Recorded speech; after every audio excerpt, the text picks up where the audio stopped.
Hi, my name is Alexandria Martinek, and this is my Culminating Experience Action Plan project for CME 705.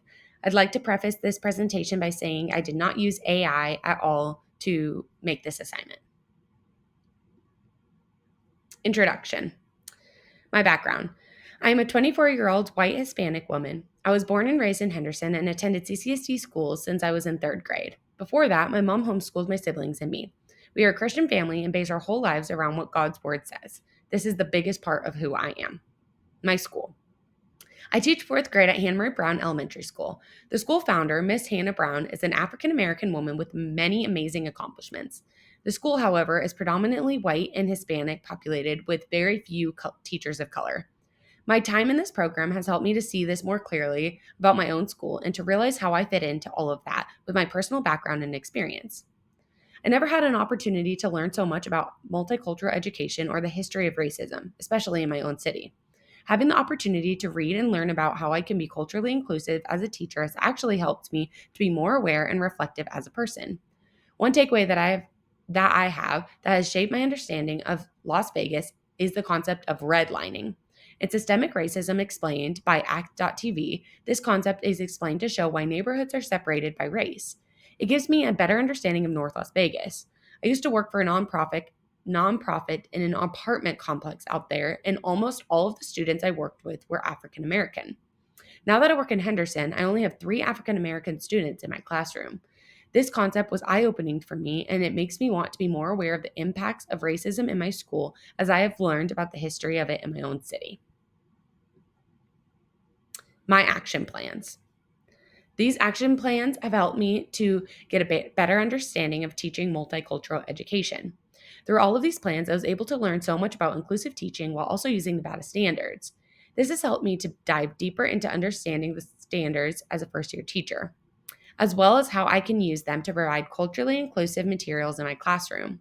I was lost with what the standards meant and how to teach them in my classroom, so diving into them from a multicultural perspective was valuable to me as a first teacher. All of my 8 action plans explore the idea of how I can incorporate various identity groups and cultural backgrounds into what I am teaching. In writing these plans, I learned how to begin plugging in inclusive content into what I'm already teaching through the curriculum I'm given. I will outline 3 specific ways that my thinking has expanded as a result of completing these plans. The first way was in my CIL 543 course, where my action plan focused on working with ELL students. As I reflected on this, I recalled moments in my classroom where an ELL student of mine would ask questions about the meaning of words as he strengthened his English vocabulary. Something that I learned through the readings and my time reflecting is that I can add vocabulary in my students' native language to enhance their learning. By bringing in their native language, they may be able to connect with the subject content better. Nieto and Bode suggests having an additive bilingual approach, which means to have a perspective of adding the second language into the classroom instead of removing it so English can be the dominant language.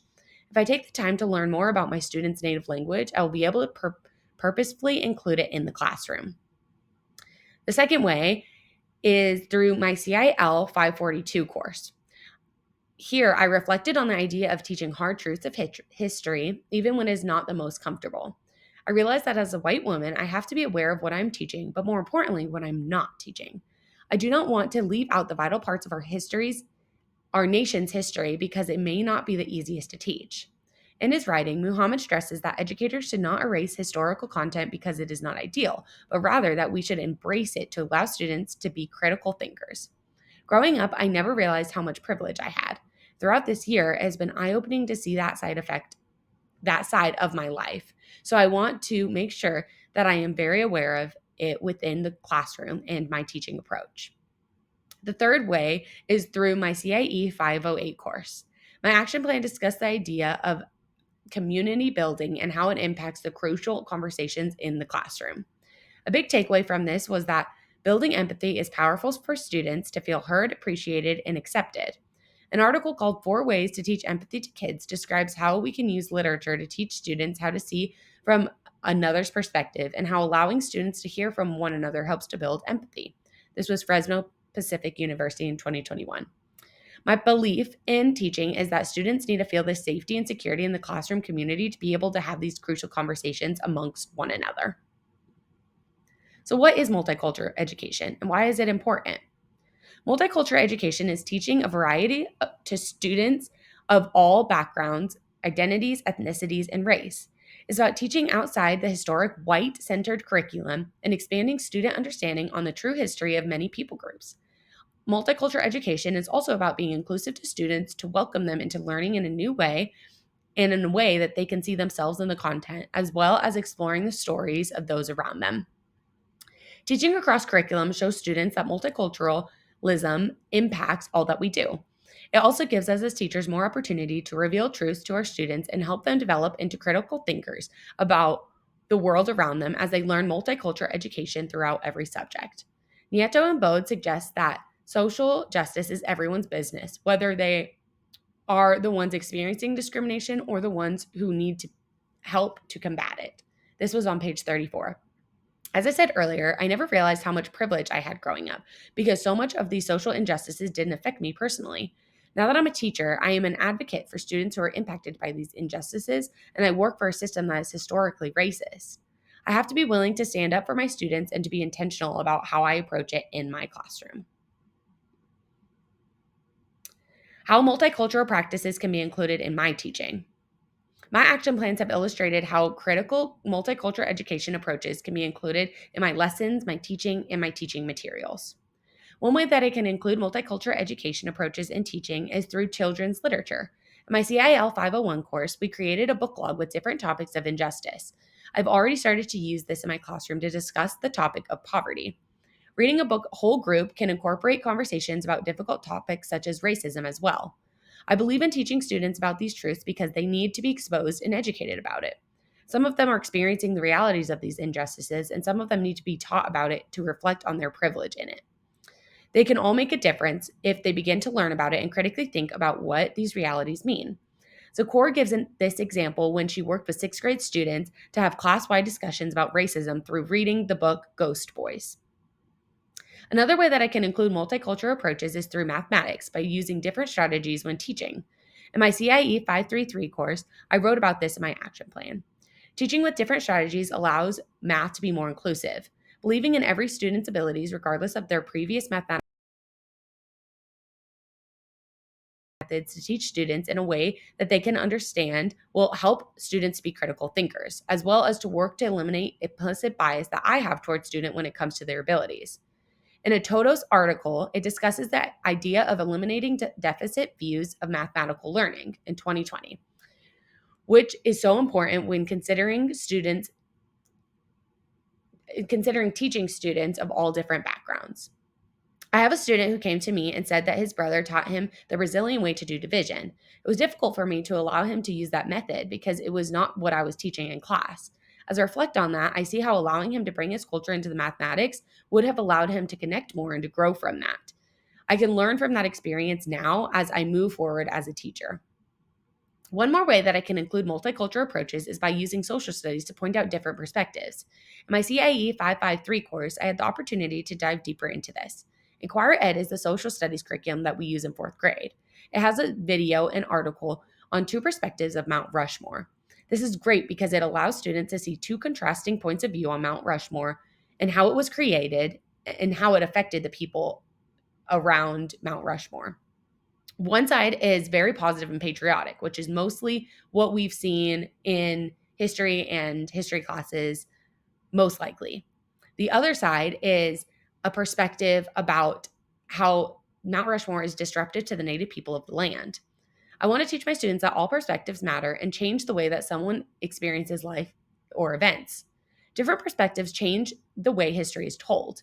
Using text, videos, and assignments to have students engage in this content will help them to understand it further.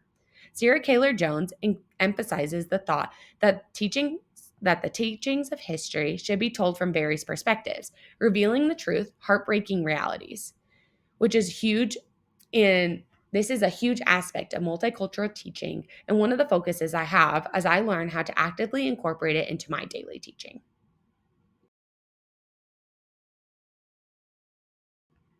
So, thinking about all of this, what comes next? I will describe three tangible, critical multicultural education practices and steps that I can undertake in my classroom. The first one is being culturally inclusive in my teaching approach. As I've said through this whole presentation, that's what it's been about is how can I incorporate multicultural education into my classroom? These are some specific ways I plan to do that. I plan to incorporate multicultural education into each subject, as I suggested, by math and social studies and reading, but also science and any other literature that we are talking about in school. Another way is incorporating prior knowledge and background into learning. By using students' prior knowledge and activating that, they are more connected to the content and they can provide information about what they know that will add to the conversation. Another way is valuing what my students' identities add to the classroom. This is a really big one because they need to feel valued and loved and seen in order to learn. The video, What's in a Name, a lot actually, was a great resource for me in learning how to value my students' identities. I can value them by learning how to pronounce their names correctly. A quote from Maroon in 2018 says, "Multicultural education, culturally responsive teaching, and critical race theory work to build inclusive school environments and welcoming classrooms that validate and affirm the multiple, changing, and fluid identities of students of color, while also maintaining high academic expectations for all students." This is the goal here, to build inclusive school environments like this. The next way and step I can do in my classroom moving forward is using inclusive literature.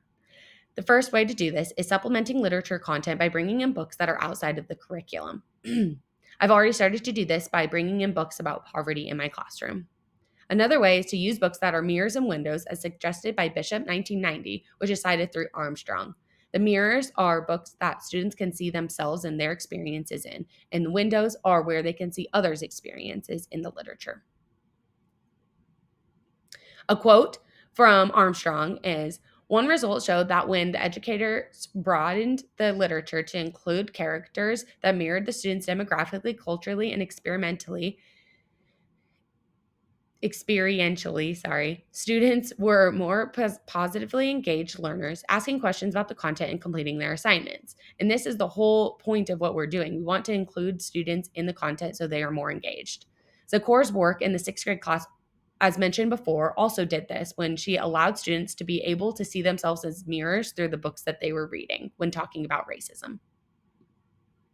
My last way that I plan to do this moving forward is by collaborating with families and partnering with them. The first way I plan to do this is by sending home resources for students to participate in with their parents. So, Gene 2012 suggests that sharing reading with included parental resources has a large impact on student achievement. By providing families with resources and articles to read with their children, we are using evidence-based practice for parental involvement in schools. And this is how we want to get parents connected into what their children are learning. Another way to do this is by communicating with parents. I can do this by communicating through Dojo, email, sending home newsletters, talking to parents about what their students are learning, about celebrations in class, as well as concerns. Another way is getting to know parents and their stories. Parent teacher conferences, checking in with students and parents when students are absent to see if everything is okay. These are all important aspects of communicating with parents and getting to know them for who they are. A big part of this is realizing that people are whole people. The 10 Principles of Disability Justice, translated into American Sign Language video, discusses one of the principles as seeing people as whole people. By seeing students as whole, I begin to learn about their home lives, invest in what they are experiencing, and care about how that affects their activity at school. This is a concept that I believe would make every teacher a little bit more understanding, patient, and gracious with our students if we take time to remember it. To wrap it all up, I think all of these action plans have really helped me throughout this year. Because of my time in this program, I truly believe that I am better equipped, more reflective, and know my next steps to take in multicultural education. Here are all of my references for my citations in this presentation. Thank you so much for listening.